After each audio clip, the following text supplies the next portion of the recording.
So the BBC, being the BBC, thought it would be a good idea to plant some illegal migrants in the audience so they could answer and ask some questions to the panel. Mainly Yusuf from Reform, as they have a strong stance on deporting all illegal migrants from the UK. And from what I've seen, their reasonings were not strong enough. Have a look at this. So the man in the white shirt, now I know you came over on a small boat. Am I right about that? Yeah. What's your response to what you're hearing? Because obviously everyone is talking about people like you. Well, let me say something first. I just want to clear that leaving the convention doesn't just affect the migrants. It would give ordinary people one less court, less court to protect their rights. As you can see, this is obviously well prepared. He's reading a script from a phone. Even for weekend checks and the government power, risk on peace settlement in Northern Ireland and damage our security cooperation. Let me ask you about your situation. I mean, since we were talking about immigration in this programme today, we thought...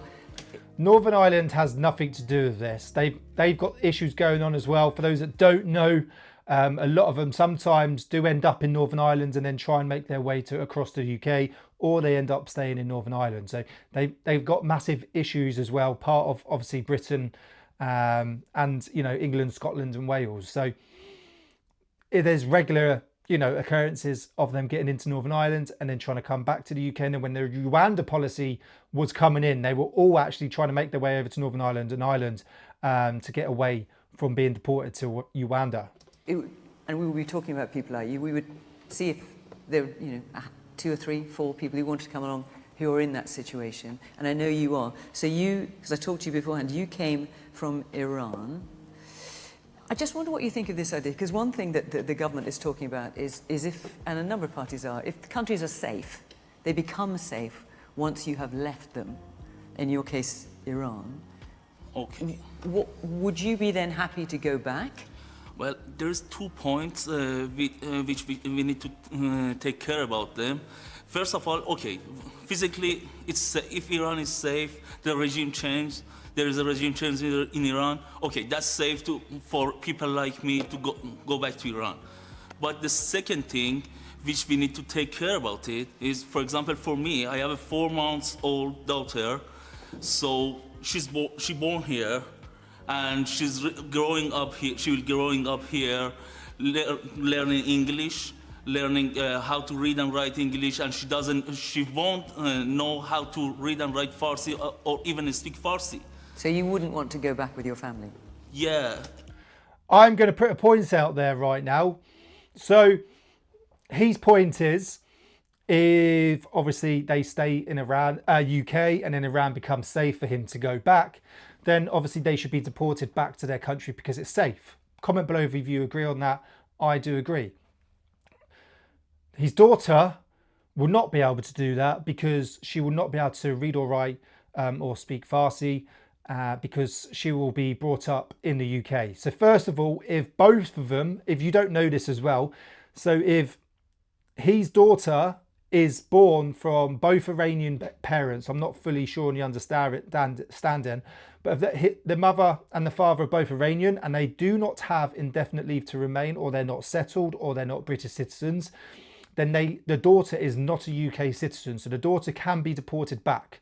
No longer the case if you're born in the UK, you get a British citizenship. That's not the case. One of the parents has to be British, settled, indefinite leave to remain.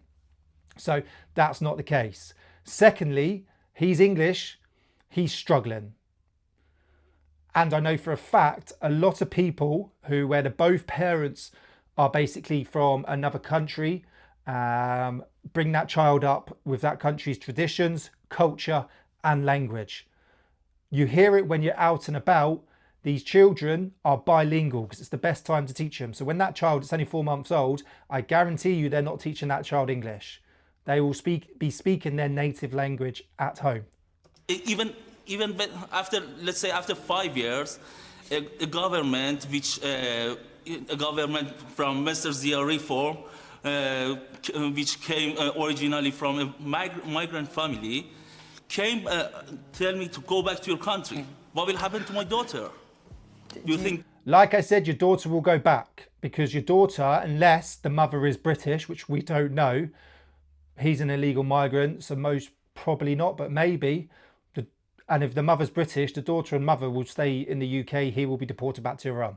I'll happily answer that question. My parents came here legally. They did not come here illegally. And look, there's a clear dividing line in British politics. If you're watching this at home and you want to vote for a party that will prioritise the interests of foreign nationals who came here illegally, or do you want to vote for a party that's going to prioritise British citizens who work hard, set their alarm clocks in the evening before going to bed and toil to pay tax money? That is not the dividing line. That is not the dividing line in British politics right now. Do you know how much money the British taxpayer taxpayer had to pay? There are other choices available. Do you know how much money the British taxpayers had to pay for universal credit payments alone for foreign nationals last year? That was £10 billion. I think this is obviously the number one issue within the UK right now. One of the number one issues, obviously, cost of living is definitely alongside that. And I think the majority, from what I see, I think there is a large portion of the UK, a large majority of the UK, this is their issue and they want this sorting out. Billions upon £1 billion are being spent. You've got people's safety. Our NHS is under strain. You know, housing is under strain. It's a lot. But we're going to check another one from another question, and then we'll summarise at the end of what is going on with all of this. But there's massive issues right now, like massive issues with all of this. So, you know, it's not just him, is it? So let's have a look at this one. There's another one here. Can you just... Yes, I come from Afghanistan. Here we go. Well, actually, we have some men in the audience who came over on small boats and are former asylum seekers. So since you mentioned that, let's hear from one of them. So, Ashraf, where are you sitting? Ashraf, there you are. Can you just... So you came over from Afghanistan on a small boat in the last 4 or 5 years, I think. Yes, I come from Afghanistan. So was the UK where you wanted to claim asylum, and did you try and claim asylum in other countries on the way? I applied for asylum. I was a refugee and I passed many interviews in different countries. So tell us which country did you try to claim asylum in? My first interview was in Turkey, and the second one in Macedonia, in Serbia, in Romania, Austria, and recently in Germany, but that ain't in here. So he's tried to claim asylum in multiple countries, and he's ended up in the UK. Let's see what else he's got to say. So you applied for asylum in all those countries, and they all turned you down? These countries just reject me, and they didn't accept me. So there's obviously a reason why these other countries are rejecting them. One, their policies are most probably tougher. Two, they most probably don't want as many illegal migrants as the UK, even though Germany takes on a lot more. Germany is under a lot of strain. And three, his reasons may have just, they're just not strong enough for them to claim asylum. So what do you say to the woman here who says, why is it the men that are coming? And what about their families? Why did you come on your own, and what about the fact that so many men are coming? Everybody knows my country is not safe for us. We have a war, about 15 years we are living in a war. Because of that, we come here, and I just want to leave, and because of that I come here. So Zia, when you hear a story like that, for example, do you think that someone like Ashraf, despite the fact he's fleeing a war, and there are many wars around the country, in fact, can't take everybody, they shouldn't be able to come? Yeah, well, I don't know enough about that particular individual story, so no, I'll sure, comment more broadly. But in terms of the principle, I think in terms of broad strokes, let me be clear. If you're entering a war zone, it's generally men first. If you're fleeing a war zone, it's generally women and children first. And the vast majority of the people coming to this country via the English Channel illegally are men. And I do agree with that. If there's a war going on, and it's thousands upon thousands of years, the men stay and fight. The women and children flee. Look at Ukraine. The men had to stay and fight, and the women and children were given asylum and told upon the war ceasing and the country becoming safe, you will then be returned to Ukraine. So why is that the case with Ukraine but nowhere else? I'd love to know your thoughts on that. It's been going on Titanic. The men would stay, the women and children got on the boats. That is a statistical fact. And when people talk about language, I don't know what language people are objecting to. I'm dealing with statistics, I'm dealing with data, and I think that's a sensible way to formulate policy. And I think we should use language clearly. I think we should use language accurately and but just to be specific, Zia, because the reform policy is to deport all illegal immigrants in the UK within 5 years. So that would be, I mean, these are real people. That would be someone like you. And that's what you're saying, right? Okay. If you are in this country illegally, let me be crystal clear. If Nigel Farage is our next Prime Minister, and that's obviously what we're working to deliver, if you're in this country illegally, you will be deported back to the country from which you came.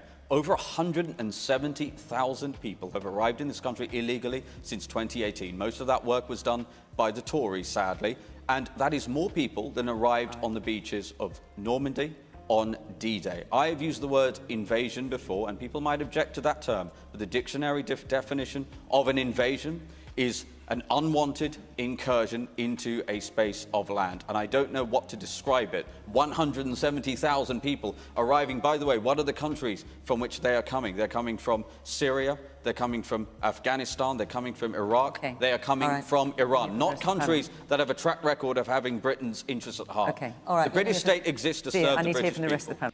Well, actually, there you go. There you go. And he's straight to the point. And that's why you have got to like him. They're straight to the point.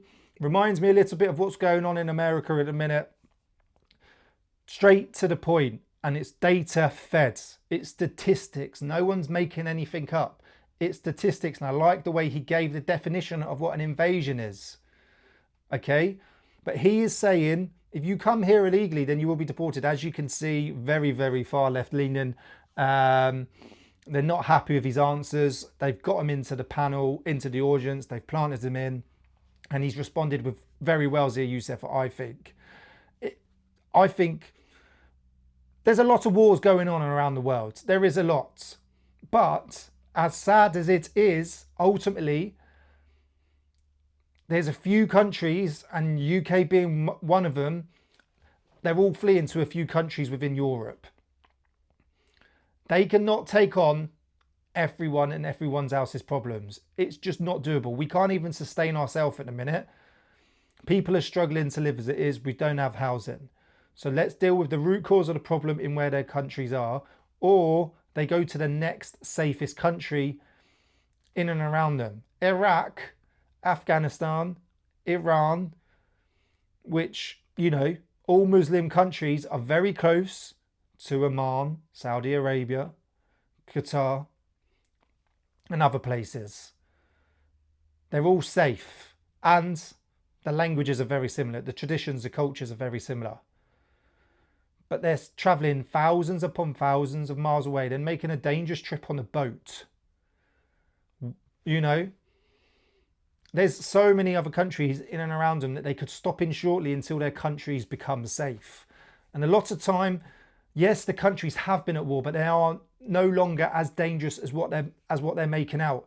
Iraq is no longer as dangerous as what people are making out. Yes, it's got its own issues going on inside. Afghanistan is no longer as dangerous. Yes, they've got their humanitarian issues, etc.